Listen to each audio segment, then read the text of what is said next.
Bienvenidos un día más, un vídeo más a la biblioteca del Baxter. Estoy aquí con mi siempre inseparable Max. ¿Qué tal? ¿Qué tal? ¿Cómo estamos? Pues sí, aquí estamos otro día más. Nos hemos vuelto a juntar para charlar de tebeos, que es a lo que a nosotros más nos gusta. Y creo que esta va a ser el inicio de, podríamos llamarlo una nueva sección o ¿cómo lo podemos llamar? Una nueva Sí, bueno, serie. una nueva serie, una nueva sección, un nuevo formato. Tiene nombres mil, el miembro viril, ¿no? Pues sí, es una sección que teníamos muchas ganas, es un formato que teníamos muchas ganas de sacar. De hecho, lo llevábamos cocinando más de bastante tiempo, pero por Ujú. temas de atender, por temas de, bueno, de compromisos personales y profesionales, de no tener tiempo y por terminar y ponernos al día con los clubes de lectura de One Piece y de Black Sat, no hemos podido empezar todavía, pero ya creo que vamos a desvelar el nombre de este formato, que no es desvelar el nombre de este formato porque lo están viendo, esto no es directo, lo están viendo en el título del YouTube, pero bueno, venga, os presentamos TVO Hispano, las mejores historietas de España y Latinoamérica. Bueno, cuéntanos como si yo no lo supiese. Cuéntanos de qué va este formato. Pues este formato va a tratar de juntarnos de vez en cuando y darle más pie, más cabida al tanto el cómic español desde sus años, desde el principio, desde que empezó, y hasta el día de hoy, trayendo obras actuales, menos actuales, y también con la idea de traer obras latinoamericanas que también podemos meter aquí en TPO Hispano, como por ejemplo alguna que se me viene a la cabeza, El Eternauta, podemos Kino, Cielo Alto, traer obras que todo el mundo, por ejemplo, habla de Marvel, DC, superhéroe americano, como hablamos Michael y yo también, como habla todo el mundo, pero sí es cierto que parece que no se le da tanta repercusión muchas veces al cómic de aquí, que es producción de la casa. Entonces la idea es esa, traer un poco, acercar al lector obras que nos llamen la atención de nuestro país.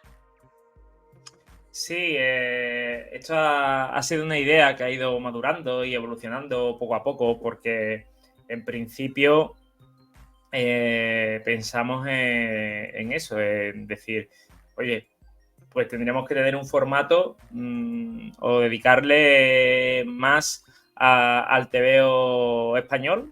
En principio era TVO nacional, porque la verdad es que eso, hay una sobresaturación del mercado superheroico. Marvel y DC lo inundan todo, inundan todas las librerías y la mayoría de los contenidos de podcast y de canales de YouTube y cualquier medio de divulgación.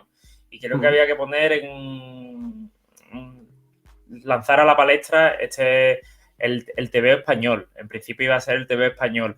Sobre todo también por destacar a estas pequeñas editoriales que tenemos aquí en España, que lo hacen muy bien, que miman mucho sus productos, que miman mucho al consumidor, ajustando mucho los precios, que miran por nuestro bolsillo, que se preocupan de que nos llegue una historia de calidad.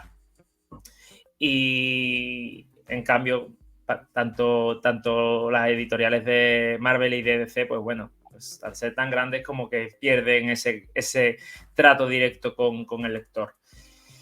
Y una vez que teníamos eso claro, que teníamos claro que íbamos a hablar de TVO español, pues pensamos que no teníamos que limitarnos al TVO nacional, ¿no? Y que íbamos a hablar del TVO de lengua española, ¿no? Porque también está muy claro el europeo es oh la la, señor francés, el americano es el americano, ya sea Superhéroes. americano, ya sea independiente o superheroico, y el TVO nacional y el TVO de habla española o de lengua española en este caso, se queda un poquito atrás, ¿no? Quizá porque es un medio que al final siempre hemos adoptado la palabra cómic, que es una palabra anglosajona, y quizá creo que es un medio muy dominado por la cultura anglosajona y creo que, bueno, que tenemos que hablar de eso, tenemos que hablar de TVO y tenemos que hablar de historietas, que es lo nuestro, lo de aquí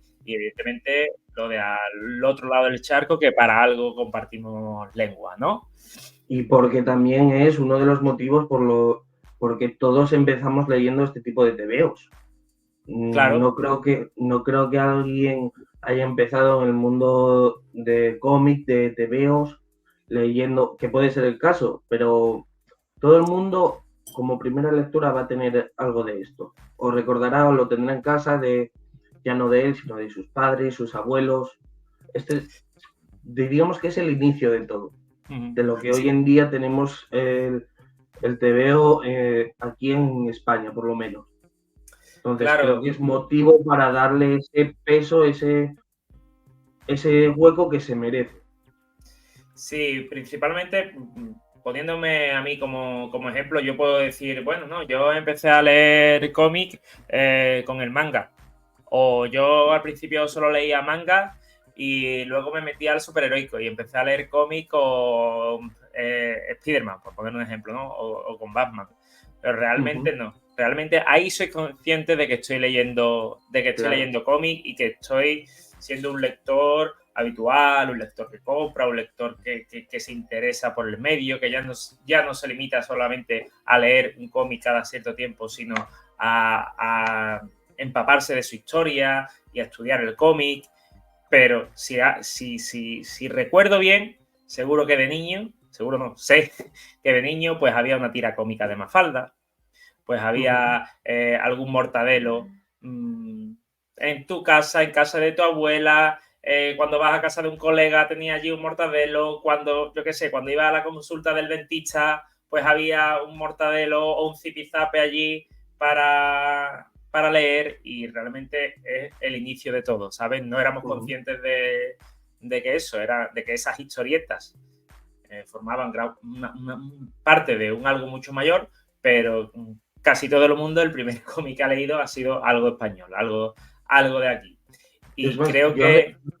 Yo recuerdo, yendo por donde tú dices, yo recuerdo mi primer cómic español. Me acuerdo hasta el día. Fue cuando nos mudamos, que en el nuevo piso había un Mortadelo y Filemón. Tenía yo 4 años y me acuerdo a la perfección porque las veces que lo leí, aún lo tengo, sé que lo tengo por casa, no sé si aquí en casa o en el trastero, y tiene su tralla, son muchos años, ese TVO me acuerdo que lo leí vez tras vez sin cansarme. Sí. Y bueno, precisamente como estamos hablando de los orígenes, estamos hablando de cómo empezó todo esto, de cómo empezó el TVO hispano, pues Max tuvo a bien seleccionar una obra muy adecuada para iniciar este formato, ¿no? Entonces, presenta a los espectadores qué obra vamos a traer, qué obra vamos a reseñar para iniciar este formato. Pues para empezar este formato, la primera obra que vamos a comentar, que creo que es la mejor forma de empezar, es también trayendo El invierno del dibujante de Paco Roca, porque habla de la España de los años 50, en un periodo de transición que hubo en las revistas de historietas españolas, también que coincidía con la posguerra. Y creo que también, aparte de que ya hablaremos del cómic más adelante, también si hablamos de los referentes en los años 50, que fue lo que empezó todo, en la actualidad, en el siglo XXI, uno de los referentes en cuanto al cómic español, podemos considerar que Paco Roca está en ese top. Entonces es como unir hilos de presente, pasado y futuro.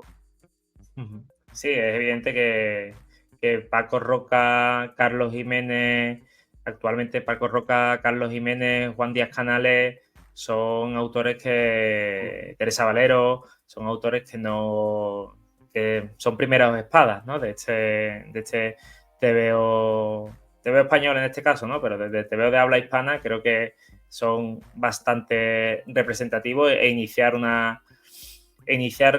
este formato con una obra de Paco Roca que además trata una época convulsa en la historia de España y trata sobre la situación del dibujante en esa época creo que era lo más adecuado, ¿no?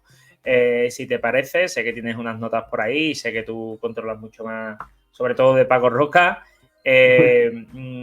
Cuéntanos, haznos una breve sinopsis de qué trata este invierno de dibujantes y también a partir de ahí vamos a intentar hablar un poco del contexto en el que se encuentra la obra.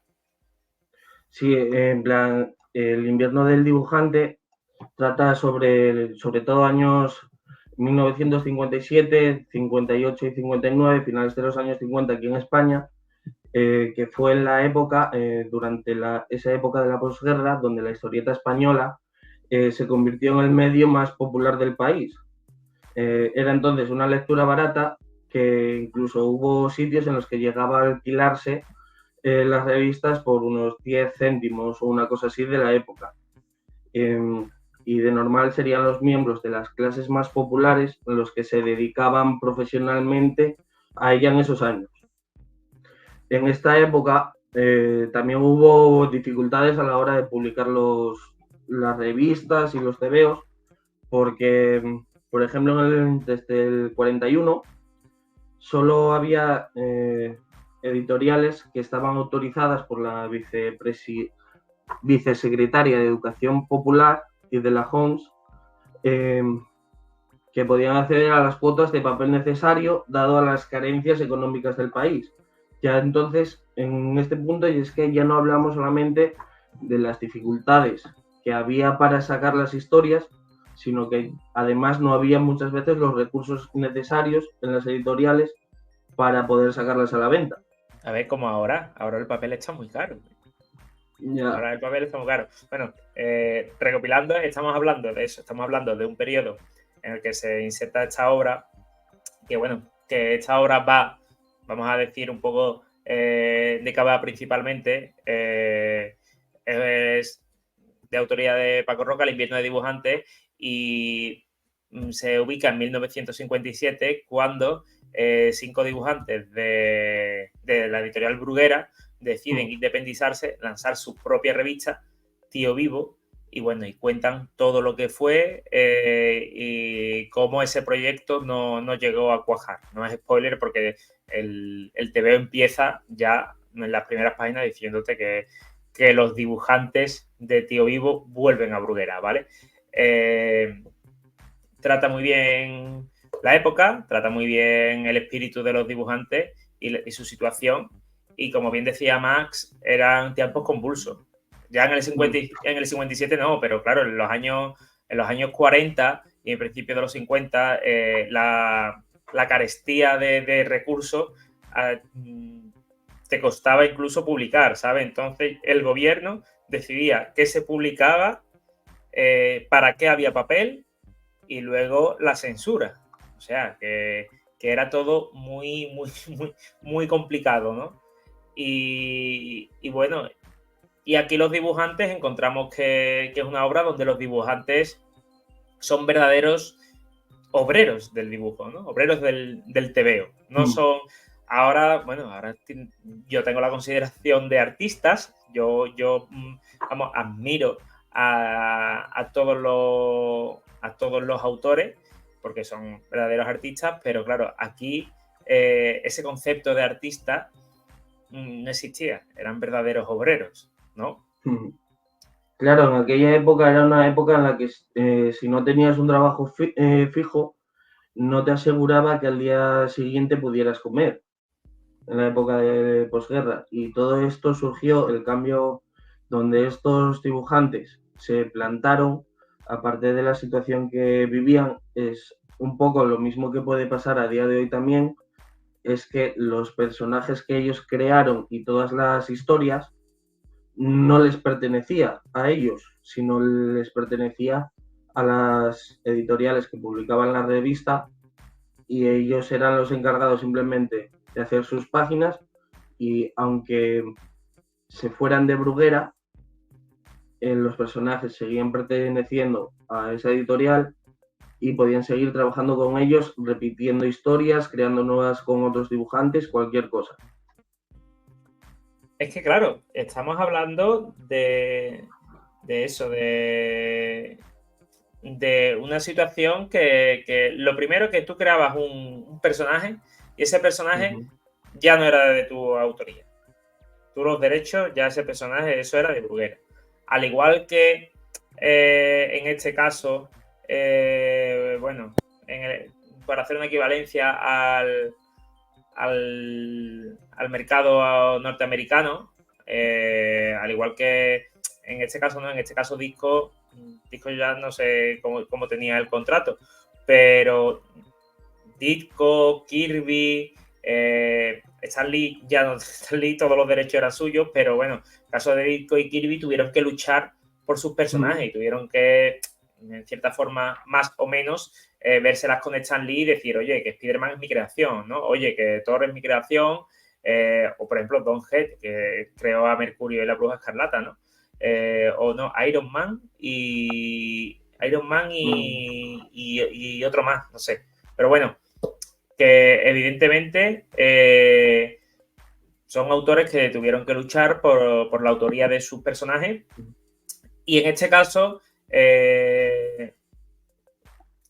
Mortadelo no es de Ibáñez, entonces pues ahí entramos en la cuestión que les fastidia a estos autores, ¿no? Y por la que deciden emprender una nueva editorial.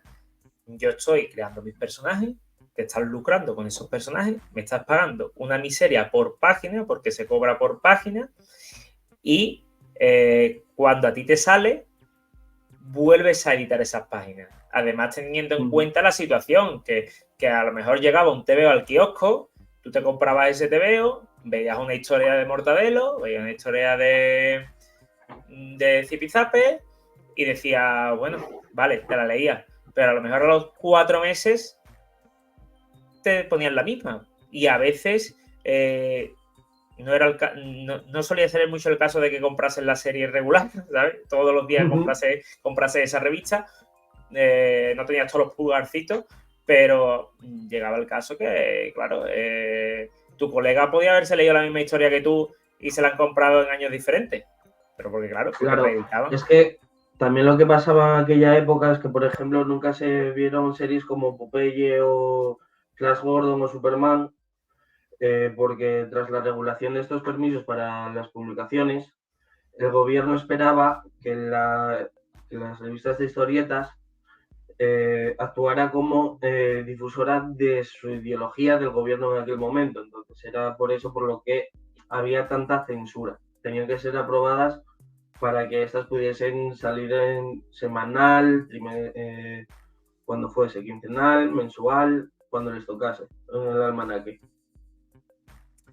A mí me encanta porque el TVO, aparte de que, claro, trata la historia de Tío Vivo, pero también, claro, es que coincide que Tío Vivo se funda cuando entra Ibáñez a Bruguera. Sí, en el 57. Y eso... Ibáñez entró, si mal no recuerdo, claro, en el momento que se fueron de Bruguera, necesitaban personal y la nueva escuela de Bruguera fue cuando entraron Ibáñez y esta gente, que propició también que luego, más adelante, como se vio en los 60, hubo todo ese boom de series. Igual sin Tío Vivo no hubiese existido Ibáñez, como lo conocemos a día de hoy. Sí, posiblemente, porque a ver, si no se va, si se queda Giner, se queda Conti, se queda Cifré, se queda Escobar, Peñarroya, pues es que de hecho en el TVO lo dicen ellos, como vuelvan esta gente, dice, como vuelvan esta gente a nosotros, Ibáñez lo dice, que como vuelvan a esta gente a nosotros nos largan, ¿sabes? Y que imagínate el respeto que entre los propios dibujantes, pues claro, eran trabajadores del cómic, pero había un respeto entre los propios dibujantes y había una admiración, por ejemplo, de Ibáñez a los fundadores de Tío Vivo, cuando se le comparan con Vázquez, por ejemplo, que me parece extraordinaria.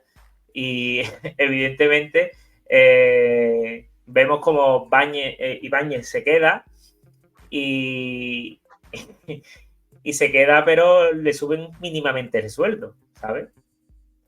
Y dicen, no, es que ahora van a volver y esta gente van a cobrar mucho más que nosotros y van a tener que recortar y a nosotros nos van a alargar, porque nosotros no vendemos tanto, ¿no? Esas palabras en la boca de Ibáñez, que no sé si será verdad o no, supongo que el tema está muy bien documentado y algo parecido dijo, es muy simbólico, ¿no? Porque Ibáñez y Bruguera van de la mano. Yo creo que no se puede, al igual que, sin menospreciar para nada a todos los dibujantes, ¿no? Pero en mi opinión, yo escucho Bruguera y estoy escuchando Ibáñez a la vez. Claro, pero el tema, igual, tú escuchas Bruguera, piensas en Ibáñez y también tienes que pensar en Tío Vivo, porque la historia de Tío Vivo es también un poco convulsa, porque sí es cierto que comenzó a publicarse en el 57 y vemos cómo desaparece momentáneamente, que es ahí donde acaba la historia, en plan, con Escobar, la historia trata de este grupo, Escobar, Peñarroya, Conti, Cifré Ginet, saliendo de Bruguera para crear Tío Vivo, y la historia va desde el 57 hasta el 59-60. Y luego a continuación, lo que pasa es que vuelve Tío Vivo. Esto no sale en el cómic, pero por ejemplo, en el año 60, Bruguera compra Tío Vivo, quien continúa publicándola, añadiendo a Vázquez y a Segura y creo que a Jorge. Y en el 61 provocó que la compra de Bruguera, es que esto no sale en el cómic. Sí, bueno, pero en el apéndice del final sí te lo citan. Te citan que en 1960 Tío Vivo fue comprada.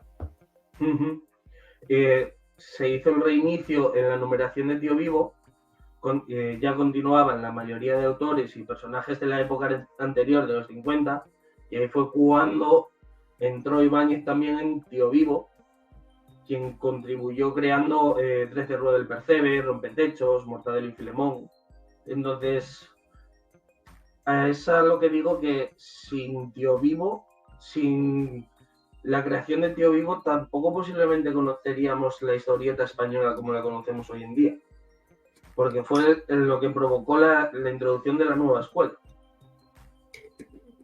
Sí, a mí lo que me ha parecido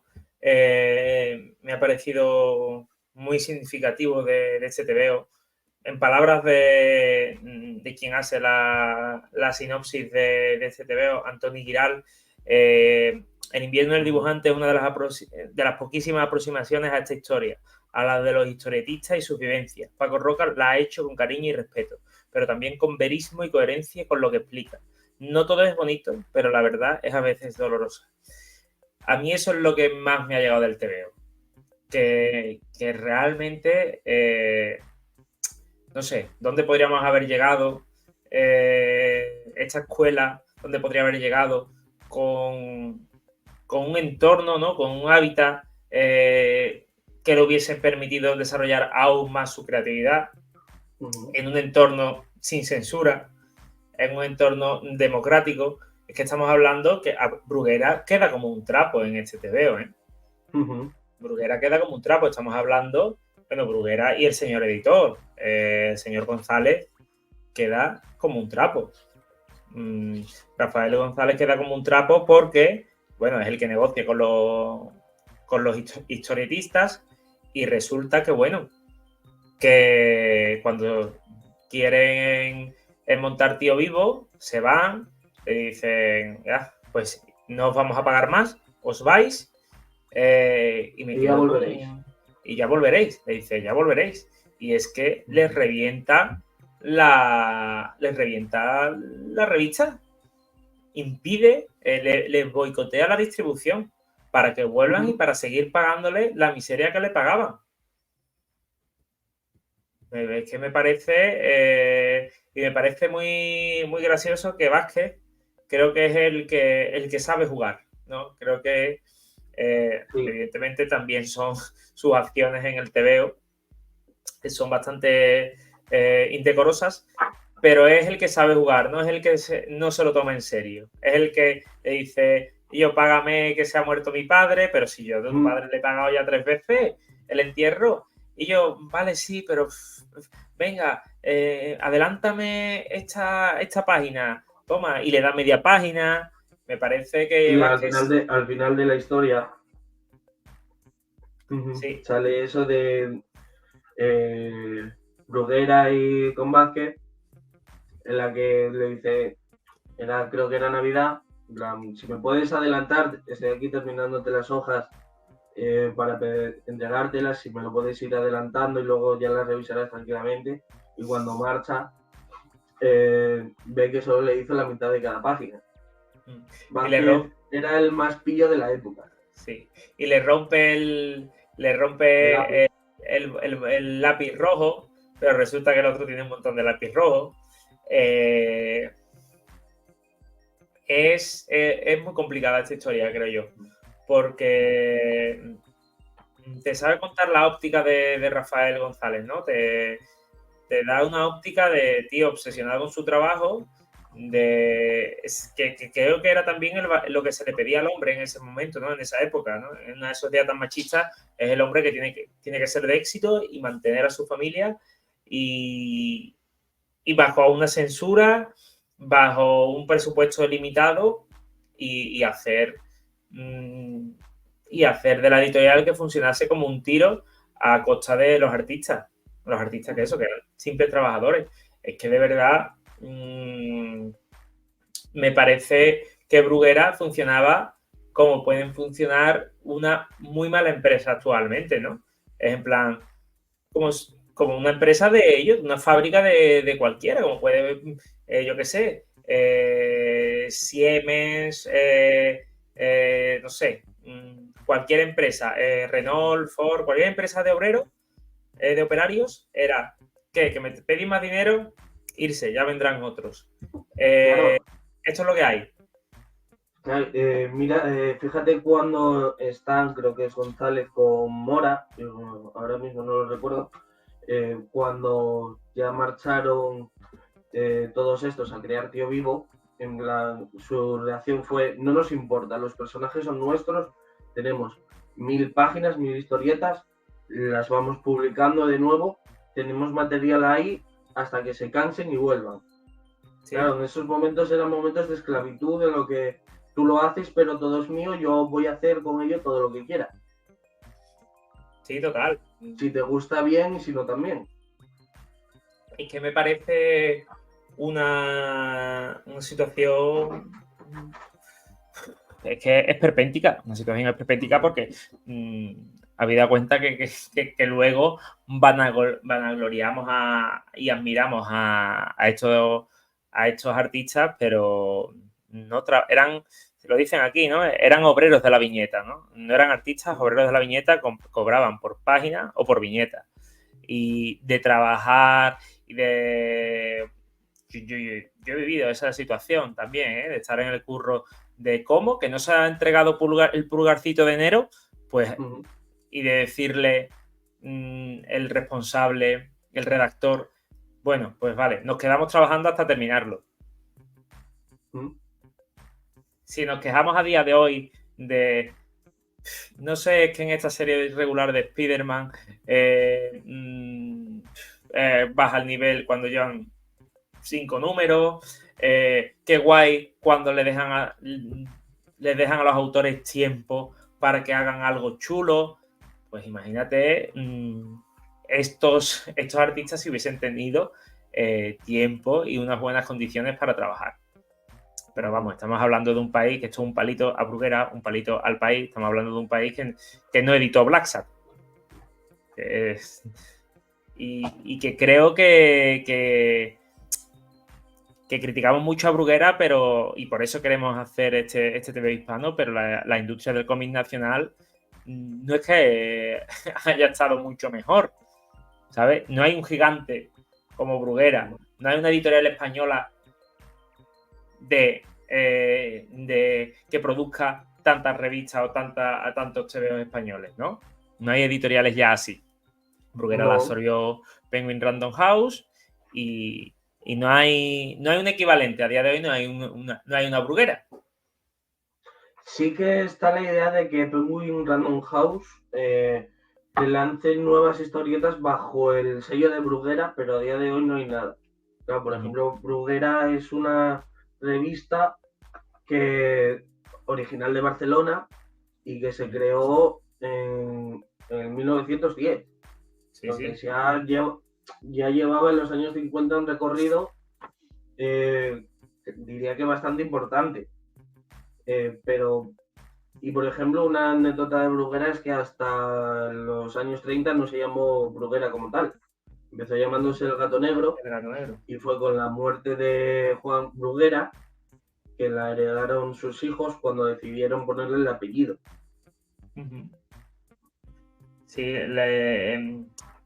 resulta que claro, que Bruguera domina y tiene el monopolio de toda la producción nacional de TVO. Bueno, no tiene el monopolio, pero prácticamente. De facto lo tiene. Y tiene todo este monopolio hasta los años 70.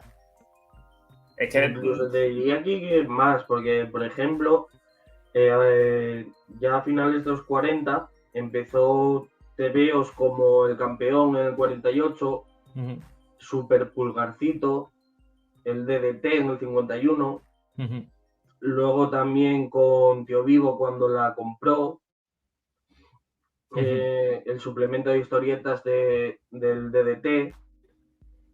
Luego también Bruguera sacó otras más adelante en los 60 como Tindam, Bravo, Gran Pulgarcito. Y el tope de Bruguera fue en los 70. ¿Cómo ha cambiado el TVO? ¿Cómo ha cambiado el TVO de hacer revistas en serie como productos de consumo rápido para los kioscos a eso, a sacar TVO con su tapa de cartón, súper cuidado, inaccesible para los niños, en fin, y creo que lo único que ha quedado de esta época, afortunadamente, bueno, tampoco es que los dibujantes actualmente estén muy allá, pero por lo menos sus creaciones son suyas. Lo único que ha quedado de esta época es al principio cuando el niño le dice a la madre, mamá, cómprame un TVO. Y la madre diciendo, a ver, niño, espero que leas esto o que salgas estudioso. Que dice, si tu padre se entera que me gasto el dinero en esto, creo que lo único que ha quedado es eso, el menosprecio por el TVO, lamentablemente. Yo tengo que decir, y ahora esto va a ser pregunta para ti, yo por ejemplo El invierno del dibujante ya es una historia que me la leí un par de veces y yo sé que tú te la leíste ahora por primera vez para esto. Quiero que me digas las impresiones que te pareció y luego también me habías comentado que había algo que no te cuadraba. Hay dos cosas que... Hay dos cosas. Dos cosas que no me cuadran, no. Una que no me gusta, y otra que bueno, que preferiría que hubiese sido de otra manera. Para mí, yo creo que es una obra que hay que leerla. No se la recomendaría como de las primeras lecturas a nadie. Creo que tienes que tener amor por el cómic. Es una cosa de la que me gusta mucho hablar y hablo poco. Creo que hay gente que le gusta el cómic y hay gente que lo ama, ¿vale? Yo no me quiero poner aquí de yo amo el cómic, ustedes no. Todo se malinterpreta, ¿no? Yo creo que hay gente que le gusta leerse un cómic de vez en cuando, o que se lee un cómic, o que lee varios cómics, y vale, y ya está. Pues bueno, me leo siempre mi Spider-Man, me leo mi Batman, O Billo, pues me gusta Mortadelo, me gusta mucho. O de chico leía Tintín y tengo todos los Tintín. Vale. Hay gente que tiene esa pasión, ese gusto por el cómic. Luego vienen los enfermos, que son los que aman el cómic, que se pueden tirar horas y horas, como tú y yo aquí, hablando del cómic y hablando no solo de si esta obra me ha gustado o no me ha gustado, sino pues vamos a hablar de este autor, pues vamos a hablar de esta época y por qué se hacían los tebeos de esta manera y por qué en los 80 se llegó al culmen y por qué en España siempre se valoran demasiado bien los tebeos con crítica social. Por esto, también te digo, por esto que la gente le critica y le echa mucha mierda a Paco Roca. Lo dicho, porque siempre o hace tebeos muy tristes como Arruga o hace tebeos con mucha memoria histórica, pero es que hay que hacerlo, y es que este hombre lo hace bien, es que hay que hacerlo, lo siento, es que no hemos nacido en Estados Unidos, es que esto es España y esto es a lo que quiero llegar. De España. Es historia de España, y las personas que amen el cómic como nosotros y que ya se interesan no solo por lo que está contenido en esto.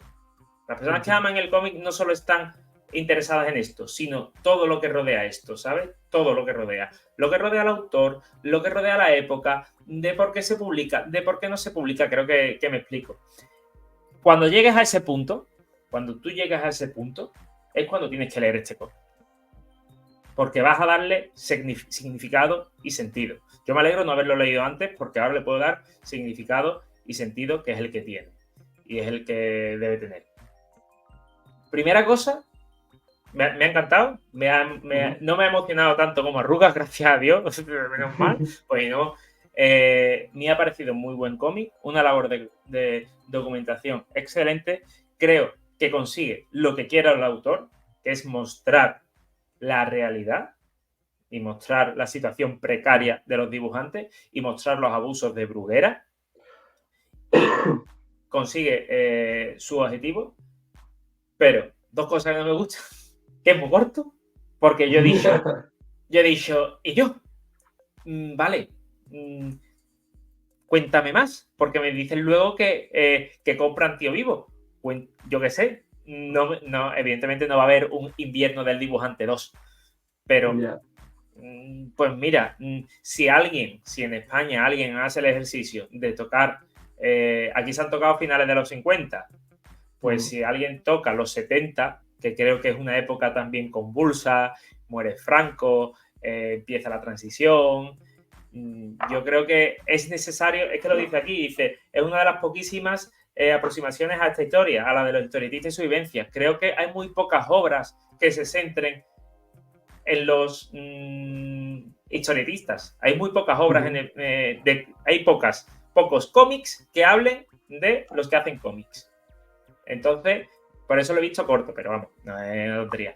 Y mi pega es que creo que por eso tiene un apéndice, es que el dibujo de Paco Roca es muy, muy efectivo para su mensaje. Hay gente que no le gusta, hay gente que sí, a mí me gusta, pero al haber tantos personajes y no estoy yo familiarizado con la cara de Conti, la cara de Peñarroya, la cara de Giner, pues yo estaba continuamente. Conti sí lo tenía claro, porque Conti es el que tiene el pelo canoso. Sí. Pero a lo mejor había uno que era un poquito más gordito con bigote, otro un poquito menos gordito con bigote, otro.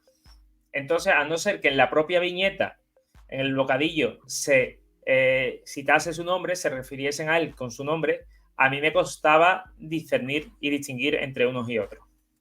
Por eso, yo creo que por eso meten este apéndice de aquí detrás con las fotitos de cada autor. Que claro, no le puedes decir tú a Paco Roca, dibújame otro tipo de cara, es tu dibujo, punto. No puedes hacer nada más. Eso es la única peguita que le he echado yo al tebeo, que me hubiese gustado. Yo qué sé, cuando me lo lea 2, 3 veces, yo ya voy a saber quién es quién. pero en principio alguien que no conozca los autores y que no los asocie, es un dibujo que tiene un trazo muy sencillo y puede resultarte complicado identificar cada autor, y creo que por eso, repito, hay un apéndice detrás.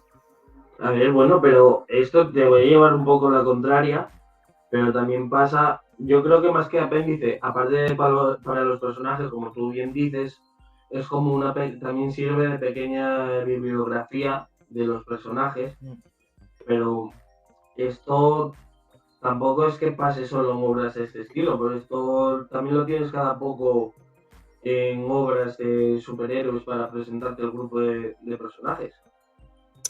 Sí, pero en este caso, tú en una obra de superhéroe, vamos, las que yo he leído, una vez que te presentan los personajes, son más reconocibles.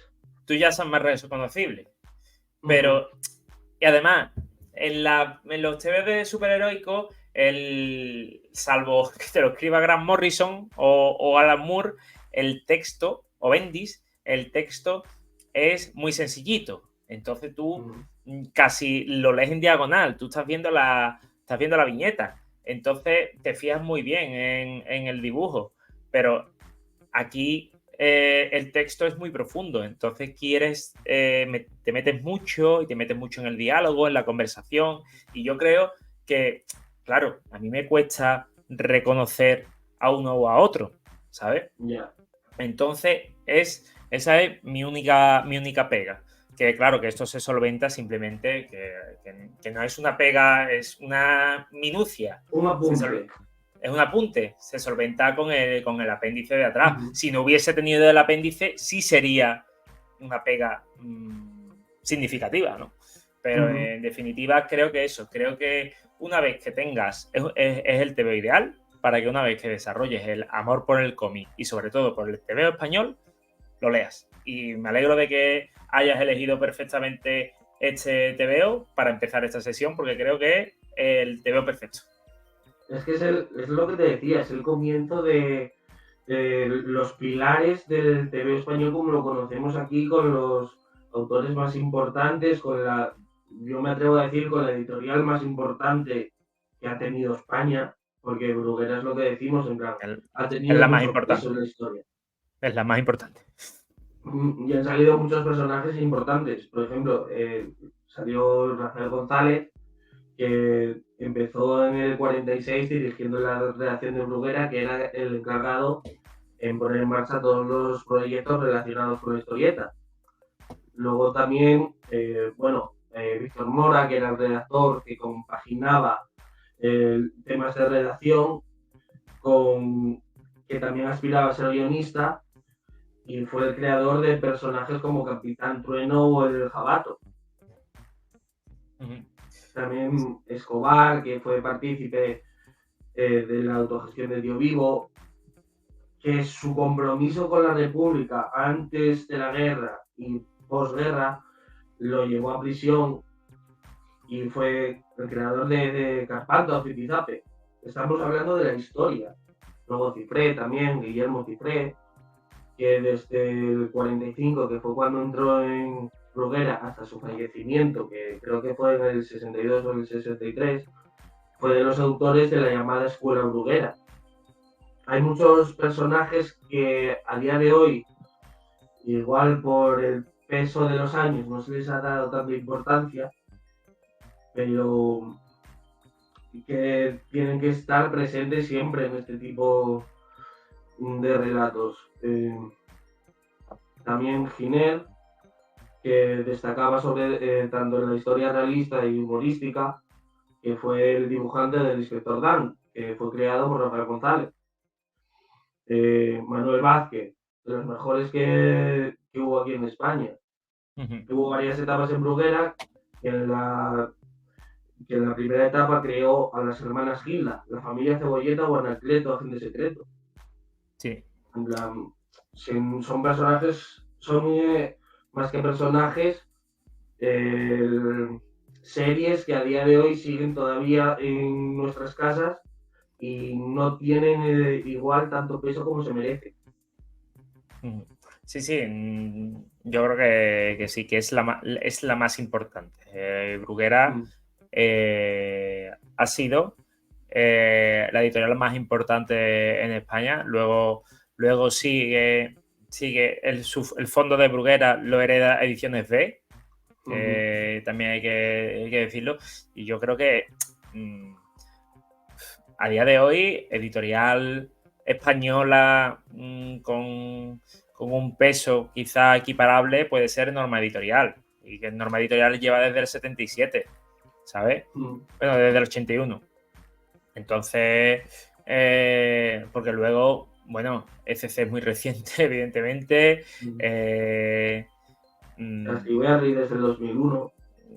Creo Castiberri, que hay diferencia que hay, por ejemplo, entre Norma y Castiberri, igual en cuanto al catálogo, Castiberri sí que pone más de la mano la historia española a los autores españoles, pero Norma también suele traer el contenido del país. Sí. Bueno, a ver, evidentemente está Planeta, pero Planeta es un grupo editorial, ¿sabes? Planeta es una multinacional, ¿vale? Y Planeta no es solo de cómics, ¿sabes? Por eso he dicho Norma y no Planeta, ¿vale? No, yo digo entre Norma y Castiberri. Sí, pero que claro, que yo he dicho que la más grande ahora mismo puede ser Norma, de las españolas. Sí. Pero que claro, que no he dicho Planeta porque Planeta la considero que es un grupo editorial, ¿sabes? Sí. No solo entra en cómics, ¿sabes? No es solo Planeta Cómic. Pero sí, a mí me parece que es un TVO imprescindible para conocer la historia de Bruguera, imprescindible para conocer la historia de estos dibujantes, que se me queda corto, que quiero saber más y que, bueno, que creo que eso, repito que es el mejor para iniciar esta sección de TVO español. Y si te parece, vamos a dejar aquí esta reseña, debate, club de lectura, porque creo que ha sido más un... Creo que ha servido para debatir sobre estas cuestiones que trata el TVO más que el TVO en sí. Yo creo que es un TVO documental. Vamos a dejar este debate, tertulia, reseña, yo qué sé, este totum revolutum sobre el invierno del dibujante, sobre el dibujante español en los años 50 y 60. Y vamos a pasar un poquito a dibujantes actuales y vamos a hablar de TVito hispano, pero actual. Así que te doy paso y empiezas tú. Pues yo he elegido un par de obras. Tenía pensado traer una, la tenía muy clara desde el principio, pero la otra no la tenía muy segura.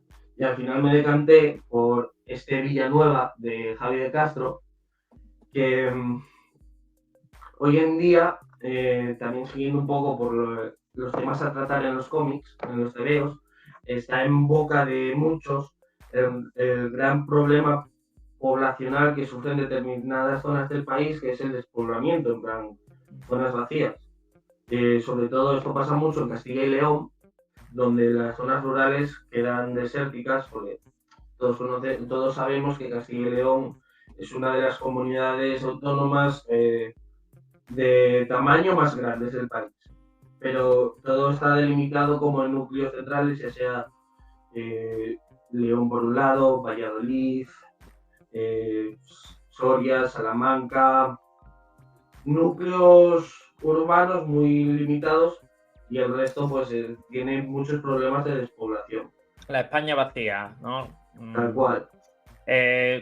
Antes de que entres en materia, ¿cuento yo un poco la sinopsis, quién edita, la ficha técnica o me la cuentas? Te la cuento si quieres. Venga, cuéntamela. Pues está editado por Astiberri en la edición Sillón Orejero, si no me equivoco, como suele traer este tipo de obra siempre.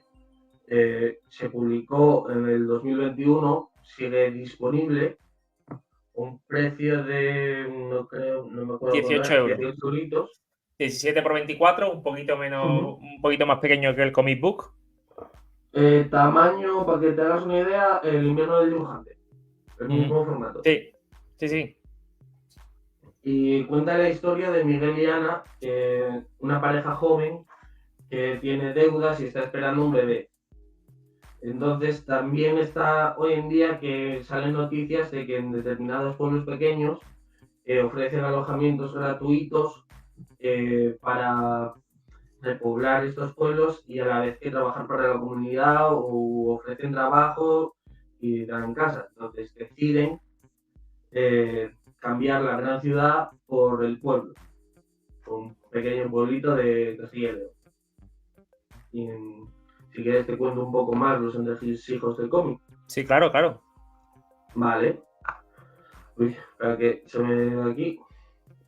Bueno, entonces lo que te contaba, una pareja joven con deudas, esperando un hijo, a un bebé, y esta situación hace que vayan a vivir a un pueblo, como puede ser cualquiera, y aparentemente todo parece normal, nuevo hogar, nuevo trabajo, con ayudas para todo el día, en el sentido, no es lo mismo vivir en una ciudad, esto tú y yo por ejemplo lo conocemos de buena mano, que somos gente de pueblo, en ciudades es todo siempre ir deprisa de un sitio para otro, y si te he visto no me acuerdo, pero y en las zonas pequeñas es todo el mundo se conoce, todo el mundo se ayuda, labores de comunidad en cada tarea que tienes que hacer. Y vemos como a medida del transcurso vamos conociendo más en detalle el porvenir de nuestros protagonistas y cómo se acaba desmoronando todo, que cambiará el hilo de la historia. Parece ser una historia que va a ser como la adaptación del cambio rural, del cambio urbano al rural, pero de Castro nos va a ir dejando pequeñas miguitas del folclore de Castilla y León o del pueblo, mejor dicho del pueblo, porque creo, no estoy muy seguro que sea tan folclore de Castilla y León, pequeños destellos y cómo se encuentra ese núcleo del pueblo, se encuentra sumergido por un fin mayor. Sí, estoy leyendo por aquí que te pega un giro de guión que que tú no te lo esperas, ¿no? Que empieza como una pareja yéndose al pueblo porque no les queda otra, pero luego al principio todo muy bien, pero luego hay temas de terror, temas de cosas chungas que pasan en el pueblo, ¿no? Y cuidado, ¿no? Será al final algo que parecía la salvación, pues se convierte en un tebeo que bueno, supongo que te tiene que tener el alma en vilo durante el relato, ¿no?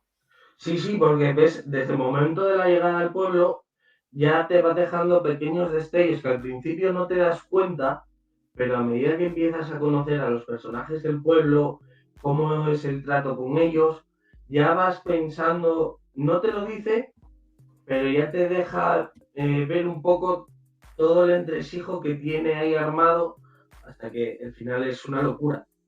El despliegue tanto artístico que tiene Javier Castro a mí me parece espectacular.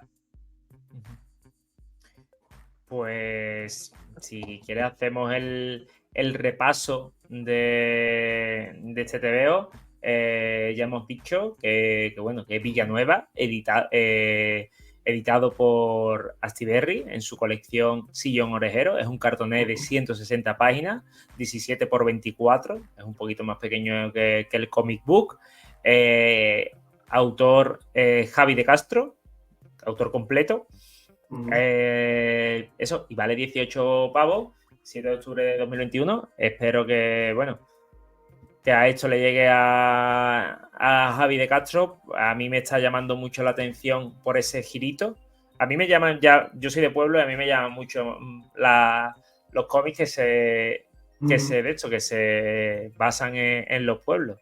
Pero yo ya si veo en la sinopsis que todo gira y todo cambia a una historia de supervivencia, y a mí esto me mete de lleno. La verdad que tengo que ponerlo en pendientes. Y ahora vamos a ir, tenemos 4, yo voy a dejar 2 y 2, yo voy a dejar la primera. Entonces ahora yo quiero que me hables de una de las tuyas, porque sé que me vas a hablar, sé una de las que me vas a hablar, pero no sé la segunda. O creo no saber la segunda. ¿Cuál quiere? Quiero que primero me digas la que sé. Para dejar intrigas al final. Te iba a decir la que sabía. Si me hubiese dicho, dime la que no sé, digo, te aguanta. Bueno, yo traigo este tebeazo, Dios mío, qué locura. Esto te va a encantar, ¿eh? Esto te va a encantar. Es que al final, si tenemos gustos parecidos, esto te va a encantar. Servet, ¿vale? Servet, editado por Serendipia. Voy a buscar aquí la ficha técnica. Editado por Serendipia. Guión Javier Marquina. Javier Marquina lo conoceréis de otras obras como Cómo salvar la industria del cómic sin tener ni puta idea. Sí. Dibujo de un descubrimiento que lo conocí en la Madrid con mi pop-up, y vaya dibujo, a mí me encanta. Roberto García Peñuelas, no tiene redes, lo malo no se lo podemos agradecer, pero mencionaremos a Serendipia, a Ángel, que es súper buena gente. Formato, tapa dura, europeo, 31 por 22 centímetros, tebeíto europeo de los que nos gustan, 80 páginas color, precio 19,95, y como ya he dicho, editado por Serendipia Editorial. El papel, voy a contaros antes del papel. Es un papel satinado con muy buen gramaje, ¿vale? Aquí podéis ver un poco el dibujo. Bueno, voy a enseñar antes la página de Loco, la splash page que flipa. ¡Qué guapa! Esto es, voy a intentar hacer una cosita, voy a intentar centrarme a mí. Diseño individual. Esto es increíble. Y encima a tamaño europeo, que lo disfrutas aún más, ¿eh? Claro, es increíble. ¿Y qué nos cuenta Servet? Pues bueno, este cómic, primero voy a decir por qué me ha llegado este cómic. Este cómic lo recomienda el comandante Manuel en una escala de vuelo 616, podcast con el que... ¡Ey! Que estoy metido otra vez. Podcast con el que colaboro. Un saludito aquí. Y bueno, y este cómic narra la historia de... Manuel me conoce mucho y Manuel sabe meterme en los cómics y me hace el lío muchas veces, y tú me haces el lío, y ya estoy echándome muchos amigos que me hacen el lío y me cago en mi vida. El problema que Manuel te haga a ti el lío es que tú provocas que Manuel también me lo haga a mí, porque tanto Manuel como tú como yo acabamos teniendo gustos similares con estas cosas, porque yo eso ya me lo apunté. Esto es una orgía comiquera, vamos, a ti te va a encantar, ¿eh? Narra la historia de Miguel Servet, ¿vale? Miguel Servet fue un médico, teólogo, científico, biólogo, vamos, fue un hombre de su tiempo, un hombre del Renacimiento, el cual fue siempre un insurgente. Siempre iba a contracorriente de lo establecido y siempre tenía que defender la razón, sea como fuere, y siempre tenía que también es verdad que era un poco cabezón y tenía que salirse siempre con la suya. Tocayo mío, tampoco vamos a decir otra cosa. Y resulta que eso, teólogo, médico y filósofo, y resulta que un día se encontró y se topó con quien no debía, que en este caso era Calvino, ¿no? Entonces os voy, y este TVO cuenta la historia de Miguel Servet, de su enfrentamiento con Calvino y cómo finalmente acaba ajusticiado en la hoguera. Entonces, spoiler, Miguel Servet muere. No pasa nada porque te lo cuentan en la primera página. Sí, directamente pone ya aquí en la ficha de Serendipia que es quemado 2 veces en la hoguera por defender la libertad de ideas. Claro. Y bueno, leyendo un poquito la sinopsis, es teólogo, médico y filósofo sentenciado a muerte in absentia por la Iglesia Católica. Fue finalmente quemado por hereje por la Iglesia Calvinista. ¿Esto qué quiere decir? In absentia, ¿qué quiere decir? Que ya los católicos dijeron, y yo, este tío no lo encontramos, pero que sepa que te hemos quemado en la hoguera. Que sepa que si te encontramos, te quemamos de verdad. Y los calvinistas lo encontraron de verdad. Icono del pensamiento libre, defendió sus teorías hasta sus últimas consecuencias. Antepuso la libertad de ideas a su propia vida y denunció la corrupción de las cúpulas eclesiales de diversas religiones. Aunque pasará a la historia por un descubrimiento médico revolucionario, la circulación pulmonar de la sangre es su obra teológica y filosófica la que tiene más calado y la que acabó siendo la causa de su terrible final. Servet es una lección de vida, un retrato de un personaje socarrón, vanidoso y orgulloso, pero también generoso, brillante y de una valentía que puede confundirse con temeridad. Una demostración de que los ideales y los principios son más importantes que la propia vida. Es que me encanta este cómic. Es que me encanta este cómic. Bueno, Servet es un tío que va estudiando y se va viendo, va por capítulos este cómic, y en cada capítulo concluye con un texto de Servet, o sea, con una obra de Servet. Entonces, en cada capítulo, él tiene un maestro. En el primer capítulo, pues tiene un maestro que es un cura, ¿no? que es su maestro de teología. Y termina el capítulo con una reflexión que ataca a la iglesia, evidentemente. En otro capítulo tiene como maestro a un médico, que su descubrimiento de medicina, como la circulación pulmonar de la sangre, pues resulta que, bueno, que también contraviene a los principios y a las creencias de la fe, y también cada libro que sacaba este hombre era censurado y era contra la iglesia. Y entonces va contándote toda su vida, y claro, y hacía amigos, se veía un buen hombre, se veía que tenía amistad y que era bueno, pero claro, sus amigos le decían, Miguel, córtate un poquito porque te van a buscar a las vueltas. Miguel, córtate un poquito porque va a venir, hasta que finalmente cogió y se encontró como enemigo a Calvino, ¿vale? Resulta que no voy a entrar mucho en profundidad, pero discuten, hacen un debate. Bueno, no hacen un debate. Servet coge una obra de Calvino, creo recordar, y le hace contestaciones y anotaciones tirando por tierra todos los planteamientos de Calvino. Entonces, Calvino le dice, en el momento que te coja, te voy a quemar. No se sabe cómo, esto también te lo explican al principio, no se sabe cómo,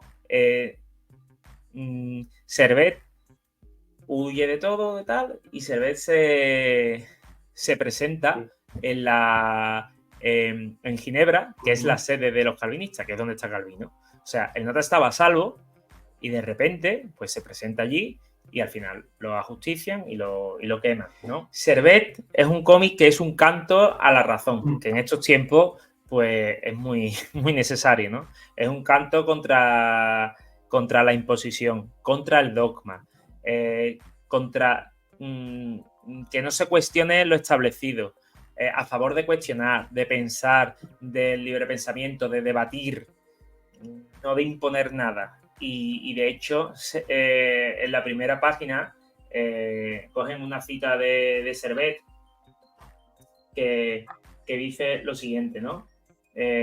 Ni con ellos ni con aquellos estoy conforme ni disiento en todo.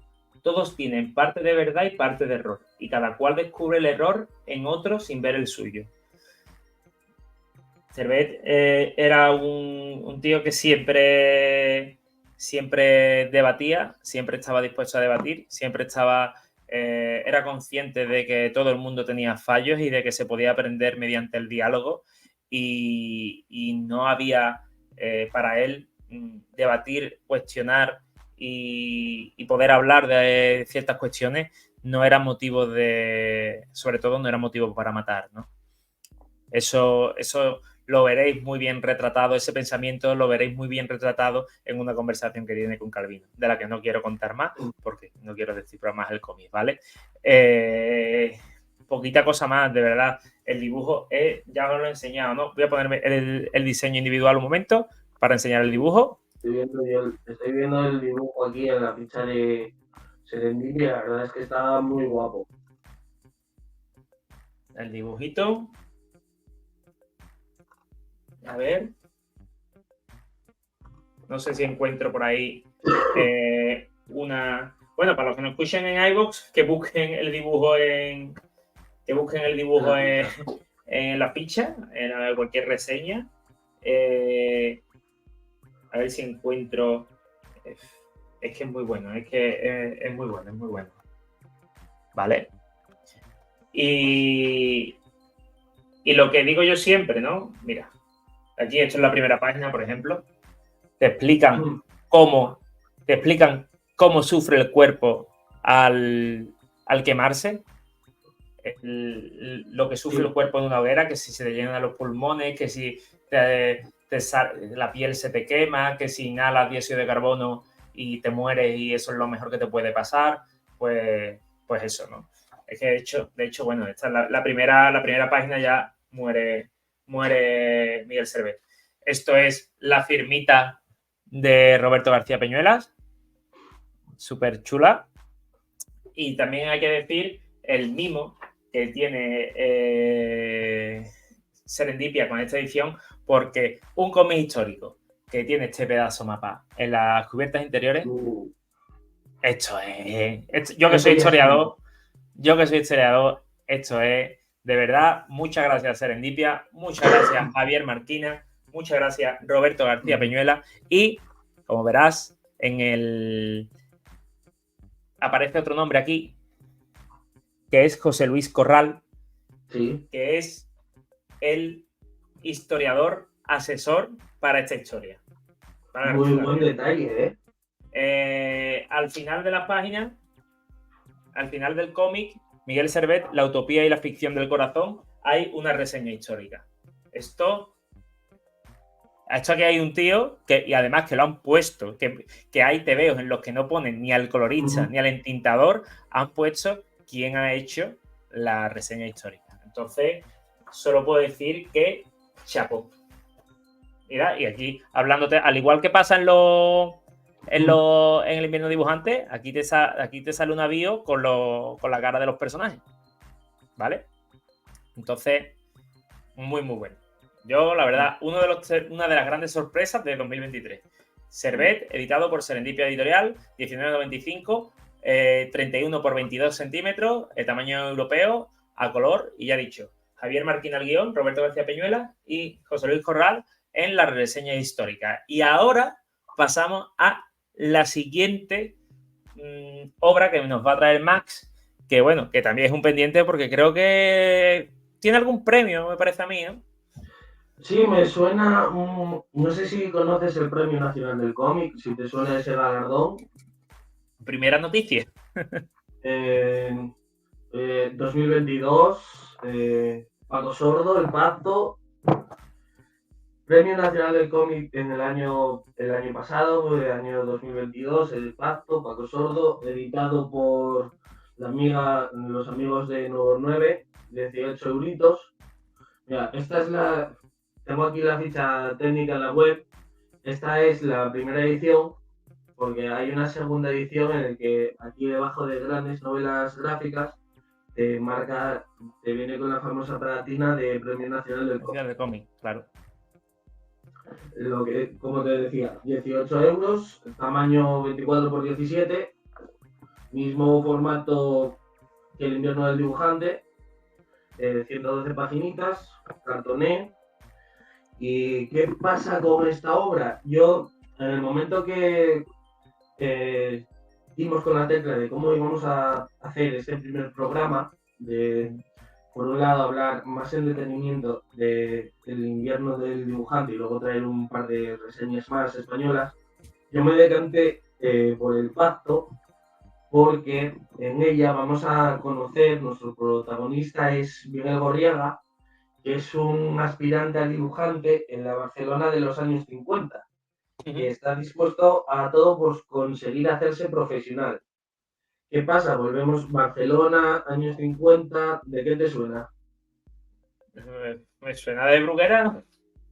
Claro, aquí vuelve a aparecer Bruguera, vuelve a aparecer Vázquez. Entonces me moló y también lo traje porque su dibujo, el dibujo que trae Paco Soro, el papel es así poroso, está un poco recuerda la época y tenemos dos líneas temporales, o podríamos decirlo, tenemos la historia principal, que vemos a cómo Gorriaga intenta hacerse profesional de las historietas y que a la vez lo entrelazan con entrevistas a personajes de la obra para ir viendo cómo avanza. ¿Y qué pasa? Gorriaga es una persona que está perturbada mentalmente, que va a acabar tomando un camino no muy ortodoxo para poder hacerse dibujante, que no es otra, que su objetivo es raptar a Vázquez y obligarle a que él le haga las historietas y Gorriaga las entregue y las publique con el nombre de Gorriaga.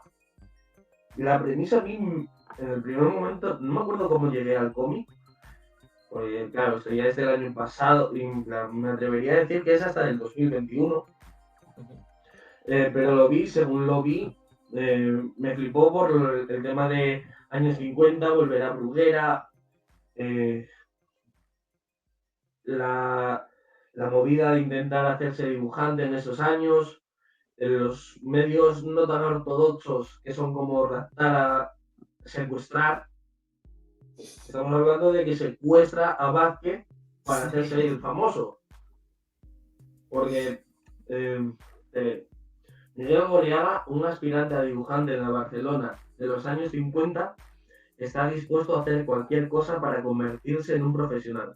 Un perturbado mental que terminará tomando un camino inusual para lograr su objetivo: secuestrar al gran Vázquez y obligarlo a hacer cómics para sí mismo. Miguel se encargará de pintarlos y escribir los diálogos. Vázquez los dibujará.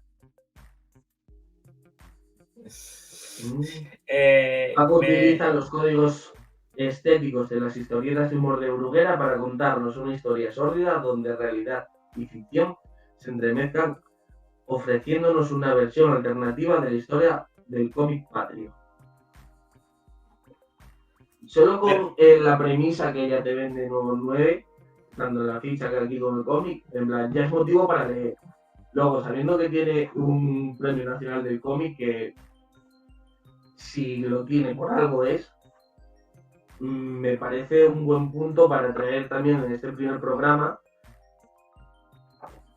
porque, mira, te voy a enseñar aquí una foto de un poco el dibujito. Aquí tenemos narizotas. ¿Diseño individual? Ahí. Sí, sí, sí. El narizotas es Gorriaga y ahí tenemos al gran Vázquez. Entonces tiene ese toque muy de los años 50, no sé si se ve bien. Sí, sí, sí. Sí. Donde vemos cómo intenta tomarlo y luego tenemos lo que comentaba en las diferentes entrevistas, cómo tenemos también ese cambio de dibujo para diferenciar la historia de Gorriaga a las entrevistas que nos hacen para enseñar los entresijos. Puedes poner ya la normal si quieres. Sí. Es que estaba pensando, tío. Yo lo tenía. Yo tengo. A mí me pasa algo con una cosa con ciertas obras, ¿no? Que yo veo la portada, y evidentemente esto además que le dan premio nacional del cómic, y digo, lo voy a comprar. En algún momento lo voy a comprar, pero no quiero saber nada del TVO. O sea, si evidentemente hago un programa contigo y me lo traes, no te voy a decir yo no me recomiende ese, que me lo quiero comprar y no me hables de él, ¿no? Pero yo no hago activamente por informarme del TVO. Yo voy, lo compro, lo leo porque por la portada y tal, digo, esto me puede gustar, ¿sabes? Y evidentemente con la premisa ya me llama mucho la atención, porque claro, es que es una historia que se hace en 2022 con el estilo de la época y que bien podría ser una historia de la época. Que me gusta mucho ese ejercicio. Es que posiblemente a cualquier autor de Bruguera de esa época se le puede esta trama se le podía haber ocurrido en plan más cómica, no algo que al final luego no es tan de humor, pero la premisa de jajaja, secuestro a un dibujante para que me haga los dibujos. Eso podría haber sido un tebeo de cualquiera de las revistas de Bruguera, ¿no? Entonces eso a mí me llama muchísimo la atención. Aquí es que encima, estaba asimilando, tenemos una portada de Pulgarcito. Qué chulo, tío.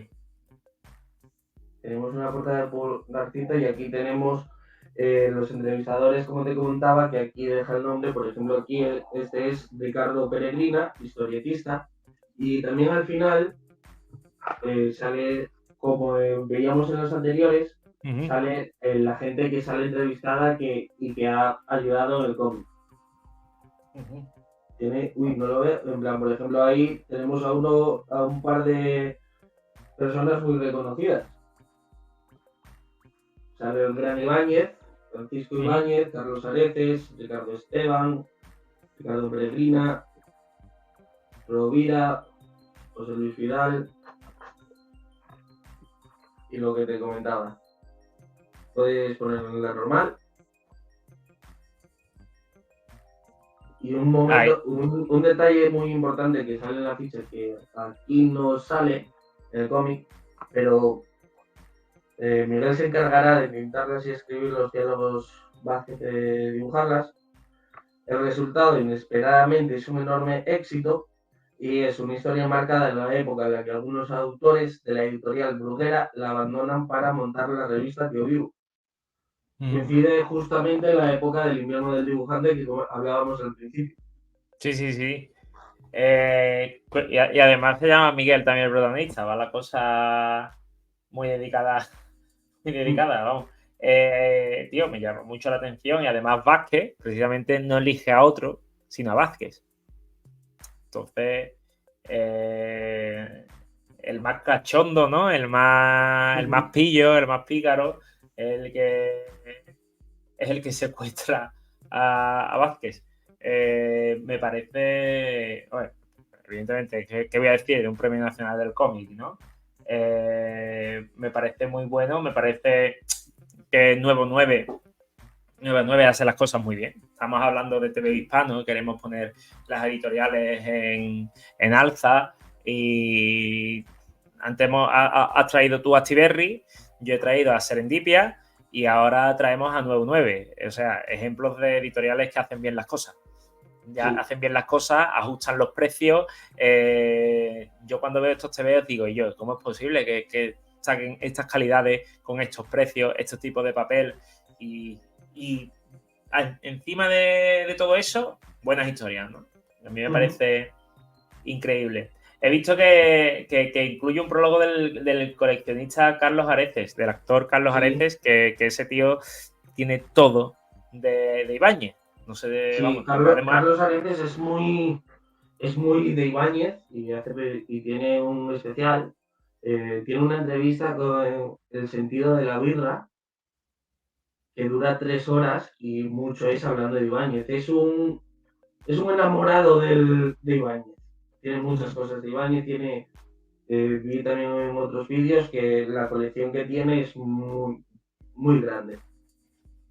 Sí, vamos, y tiene muchas publicaciones sobre cómic, ¿sabes? Muchas publicaciones sobre cómic, he colaborado con el Jueves y todo. Yo lo tengo en mi lista de cómics en el radar, que tengo una lista que la tengo ahí porque la paso por si me tienen que hacer regalos también. Por cierto, ha salido ya 2 veces, tanto el de Astiberri como el de 99, con un tamaño de 17 por 24, con un tamaño como este. Sí, Y, por ejemplo, los de Carras Comics también son 17-24. sí. Eso pasa porque, creo que lo explicó el Torres en algún podcast y no me acuerdo ahora.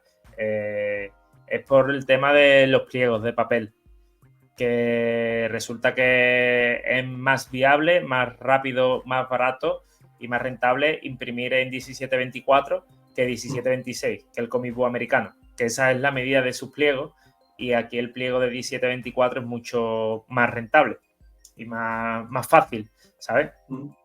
Por eso tenemos muchas veces estos TVO un poquito más pequeños que el comic book americano. Pues bueno, terminamos, vamos a hacer un resumen, ¿no? El Pacto de Paco Sordo, Premio Nacional del Cómic 2022. Formato, como hemos dicho, cartoné 17-24. Precio de... 9, 112 páginas y un Y precio 18 de euros. 18 euros. Vale, pues increíble, pues ahí queda. Pues ya estamos, Y terminado el programa. ahora ya, no. Ahora toca la última reseña y Mira, quiero saber qué fue la sorpresa que me traes. esto te va a encantar. Esto te va a encantar porque no te lo vas a esperar por ninguna parte y porque a lo mejor me van a decir que hago fullería, ¿sabes? Pero yo creo que te va a gustar. Te va a gustar. Estábamos hablando de eso, de los formatos de 17-24. Yo quiero traerte un 17-26. Ah, Está diciendo, y yo, Blue Beetle no es un TV hispano. ¿Cómo que no es un TV hispano? A ver, es un TVO guionizado por Josh Trujillo, dibujado muy bien, además, por Adrián Gutiérrez y coloreado por Will Quintana. Creo que es Will Quintana, ¿no? Will Quintana. a ver. Vamos, creo que sí. Es que no quiero... Voy a tener que desenfundarlo, pero bueno. Es un TVO que para mí fue una grata sorpresa, que me lo recomendó Débora Villaoz de TDT Podcast. Y cuando llegamos a la conclusión de que íbamos a hacerlo sobre TVO hispano, dije yo, oye, creo que este TVO, entre las 20.000 novedades de Batman, ha pasado fuera. Es el TVO debut de un historietista, un dibujante español en una de las mayores, en DC, Adrián Gutiérrez, que encima, como ya sabes, es asturiano. De Mieres. Entonces, diríamos. Entonces yo espero que se venga un día por Sevilla y lo conozca y me tome una cerveza con él y me firme el TVO. Voy a buscar un poco la ficha técnica de este Blue Beetle día de grabación. Os puedo ir adelantando que de este TVO ha bebido mucho, y de la serie regular, que también es dibujante, Adrián Gutiérrez, de eso ha bebido mucho la película de Blue Beetle, ¿vale? Sí. Y bueno, es una edición, es una rústica, ¿vale? 19.50, 160 páginas. Lo siento, esto es caro. Yo entiendo que con todas las novedades superheroicas que hay, con un personaje como Blue Beetle, que no es de una gran estrella, y por 19.50 una rústica, 160 páginas, entiendo que no llame la atención. Pero esto es TV hispano, vamos a apoyar a los autores españoles, vamos a apoyar a los autores hispanos, y más que nunca este Blue Beetle día de grabación es algo que hay que pillar. Si no lo pilláis por segunda mano o por lo que sea, los autores que trabajan para DC y para Marvel cobran de DC y Marvel, no cobran de Panini y FC. Así que yo creo que Adrián es un tío que lo que quiere es que esto esté, que se lo lea todo el mundo que pueda, ¿no? Y bueno, ¿qué nos trae este Blue Beetle día de grabación? Pues bueno, es una miniserie de 6 números donde te cuenta un poco la historia de Jaime Reyes, el nuevo Blue Beetle, el tercer Blue Beetle, y te va a explicar un poco bueno, sus dudas, sus dificultades sobre ser héroe. No se va a ver cómo recibe los poderes, pero se va a hacer alusión a cómo recibe los poderes, no hace falta saberlo, y te va a ir contando un poco su maduración, ¿no? Cómo va a haber un momento en esta historia en la que él está dudoso y que, bueno, y que llega un momento en el que acepta sus poderes, empieza a ser responsable de todo lo que de lo que él posee como superhéroe y de lo que debe ser como superhéroe, ¿no? Leyendo un poquito la sinopsis, dice lo siguiente: hace años, Kallidá, un escarabajo místico, se adhirió a la espalda de Jaime Reyes. Fue así como nació el nuevo Blue Beetle, el heredero de una compleja tradición superheroica. No obstante, los enemigos que se cruzan en su joven vida no son el único quebradero de cabeza de este chaval. Los estudios y la presión de la familia siempre han sido un reto. Y ahora que se aproxima el nuevo capítulo de su vida, todo está a punto de empeorar. El guionista Josh Trujillo y el dibujante Adrián Gutiérrez presentan Día de Graduación, la nueva aventura de Blue Beetle, el héroe juvenil que no tardará en dar el salto a la gran pantalla para asombrar al mundo con sus aventuras trepidantes. Es un TVO juvenil, pero que sea un TVO juvenil no quiere decir... es un TVO normal de superhéroes. No liarse y no pensar raro. Es un TVO que está muy bien dibujado, le queda perfecto, voy a ponerme, le queda perfecto este personaje y esta temática así juvenil, un poco, sí, es estilo Spider-Man, al fin y al cabo, es un poco estilo Spider-Man adolescente, ¿no?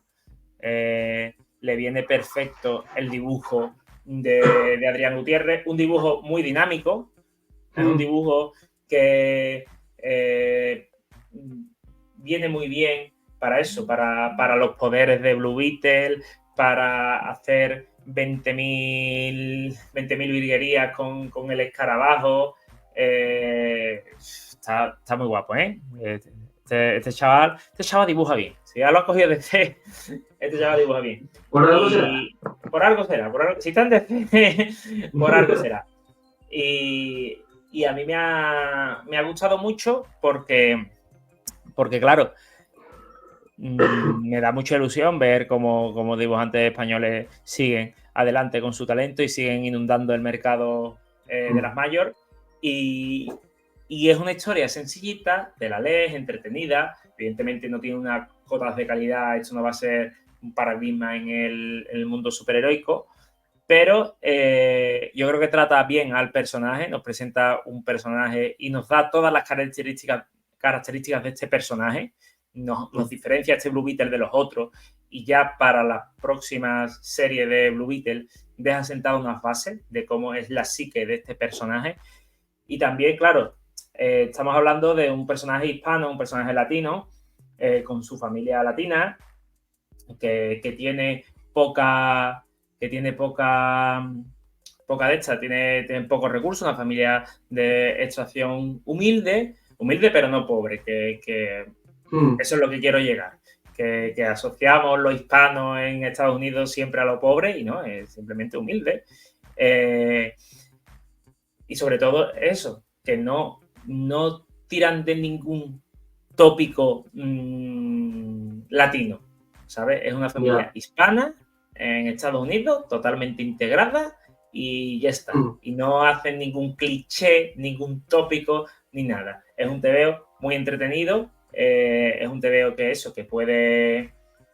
puedes leer, que te lo lees y está muy bien, y que, ¿por qué no decirlo? A mí me gusta que este tío, yo lo voy a decir, es mi apuesta personal, pero este tío, dentro de 5 años, cuando esté en modo plan Jorge Jiménez, por ejemplo, o Bruno Redondo, yo tengo el primer TVO, que esto es importante, ¿no? Me parece un... te he hecho trampita. Es que te digo, le voy a hacer trampita porque entre que son hispanos y que el dibujante es asturiano, ya ahí le voy a ganar. Entonces, sí, yo te lo recomiendo, que lo pilles de alguna forma, y me encantaría. Yo siempre, con todos los dibujantes de superhéroes, siempre pienso en en qué le pegaría a este dibujante, ¿no? Evidentemente no he pensado en nada de Marvel, porque no sé qué contrato tendrá con DC, pero supongo que seguirá con DC. Pero me encantaría que dibujase Flash, tío. Creo que le pega. Creo que habiéndolo hecho también en Blue Beetle, le pega bastante Flash, tío. Yo es que le veo también mucho con. Joder, no sé cómo decir esto. También lo veo en plan, unos numeritos de Adrián sustituyendo a Bruno Redondo en Nightwing. También. Sí, no, podría. De hecho, son colegas, ¿eh? Me consta que son colegas, ¿eh? Son muy colegas, ¿eh? Hace poco. Estuvieron en la librería de Bruno. Sí, firmando tanto Nightwing como Blue Beetle. Y claro, si tu colega es Bruno Redondo, encima tiene buen maestro, ¿sabes? O sea, tiene buen maestro y buen padrino, ¿no? Y además si eres bueno, ¿eh? O sea, que lo de padrino y maestro es más por enseñanza, que al final luego tiene que currárselo. ¿Qué te ha parecido? No quiero hablar de la editorial, que ya hemos hecho un vídeo recientemente de esta editorial, pero ¿qué te ha parecido el truquito? ¿Lo tenías en el radar? ¿Te lo piensas pillar? Lo tengo en el radar, es más, cuando salió tenía pensado comprarlo, porque encima, claro, yo de Asturias, en plan, Adrián es de Mieres, yo soy de La Viana, son pueblos que están más o menos cerca, la Cuenca, dos cuencas distintas, mi librería también somos de la misma zona, le teníamos muchas ganas, pero ¿qué pasa? Cuando llegó día de graduación, coincidió con la subida rastrera de ECC, cambiando el comunicado, y yo hice un me enfado y no respiro, entonces no lo compro. Te enfada y no respira totalmente justificado, ¿eh? La verdad se ha dicho.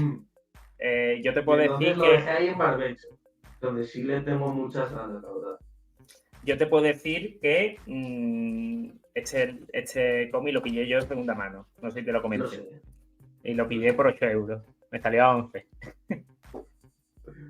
Entonces, pues yo desde aquí pido perdón públicamente a Adrián por no comprarlo en la fecha de salida, pero sí que me lo voy a hacer con él. Sí, hombre. Tío, ya hago la tontería. En Andalucía es más normal, es más comprensible por su dimensión que salgan más dibujantes y más autores, ¿no? Pero cuidado, ¿eh? Tú estás rodeado de Zapico, Adrián, estás rodeado de... Hay una cantera, tenéis una cantera allí en Asturias que cuidado, ¿no? Sí, y encima de la Cuenca toda. Claro, sí. Además, pues eso. De Zapico con la Balada del Norte, que desde aquí digo públicamente que te la leas de una vez. No, pero eso va. Yo creía que eso iba a venir a o bien Club de Lectura o a bien TVO Hispano. Yo creo que sí, ¿no? Yo lo tengo pendiente. Sí, eso por supuesto. Yo lo tengo pendiente. Yo me lo Claro, tengo que leer. Tenemos, por ejemplo, Javi de Castro es de León, pero claro, León y Asturias están también al lado. Luego aquí tenemos también Milky Way, aquí de Asturias también. Sí, no, ahí... Y poco a poco estamos haciendo como una pequeña cultura. Sí, hay mucha cantera. Somos pocos, pero buenos. Pues bueno, yo creo que la conclusión es el invierno de dibujante. La conclusión de este programa es que bueno, primero que vamos a seguir con este formato de TV hispano. Creo que queremos darle mucha caña a este tipo de formato. En principio será un formato en el que estemos tú y yo, pero creo que siempre estamos abiertos a que venga gente. Lo que pasa es que es más difícil coordinar. Creo que que El invierno dibujante es una obra muy buena, una obra documental, una obra muy recomendable y casi de obligada lectura para esos amantes del cómic, sobre todo del TVO español. Y que bueno, que tú me has vendido 2 cómics y yo te he vendido 2 cómics. Salimos más pobres, pero más felices. Oye, y bien a gusto que nos hemos quedado, ¿eh? Bien a gusto. Pues mira, si quieres, haz un recuerdo de donde... Bueno, primero, antes de que hagas el recordatorio, deciros que si nos escucháis en iVoox, en Spotify, en la versión audio de este vídeo, veréis que es programa 1.10 y no es programa que debería ser el 1.7, es porque hemos hecho programas de comunicados de novedades de Panini y de FC, y claro, eso, al transmitirlo con el PDF de novedades, consideramos que no se va a entender en versión audio, entonces veréis un salto en Spotify y un salto en iVoox. Si queréis verlo, o vais al canal de YouTube. Y que si nos estáis escuchando, pues bueno, que en el canal de YouTube nos veis las caras, enseñamos los tebeos, nos podéis dejar comentarios en iVoox también, pero podéis seguirnos en cualquier plataforma, también hacemos short, etcétera, etcétera. Entonces, ese era el recordatorio, que no os alarméis si pasamos del programa 6 al programa 10, ¿vale? Es que ha habido programas de por medio que solo tienen sentido en un formato audiovisual. En un formato solo de audio no tienen sentido. Entonces, pues bueno, hazte un recordatorio de dónde nos pueden encontrar y cuál va a ser el próximo programa sin comunicado de novedades de por medio, que creo que es un poco que va un poco de asesinos, ¿no? Pues sí, estamos pensando en el mismo. Sí, lo primero, si os ha gustado, en plan, podéis darle me gusta, compartirlo obviamente, dejar vuestro comentario, qué os ha parecido, qué os ha parecido tanto el invierno del dibujante como las obras que ha traído Michael, como las que he traído yo, cuáles echaréis en falta, podéis dejar todo tipo de opiniones.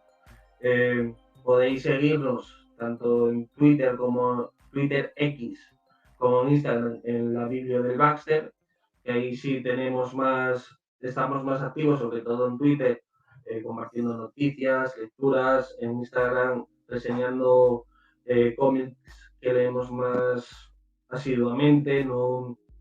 Aquí traemos cosas que leemos obviamente, pero creo que es imposible o muy difícil traer todo el contenido, y entonces sí intentamos tener un poco de variedad en cada plataforma, ya sea de una forma micro reseñas o, como decía Michael, shorts, cosas así. También allí podéis seguirnos, ver todas las novedades que publicamos, hacemos hilo de novedades también, haciendo repasos, cualquier cosa. O en nuestros perfiles personales, que ahí también solemos hablar bastante de cómics. Y sí, el siguiente programa, posiblemente, así hablando de asesinos, va a ser un club de lectura en el que vamos a empezar Museum. No, Museum. Sí, Museum. Y Yo Asesino. Que posiblemente, esto creo que ya lo tienes tú hablado con tus contactos, nos acompañe el comandante Manuel de vuelo 616. Sí, ahí estará con nosotros. El contacto de Michael. Sí.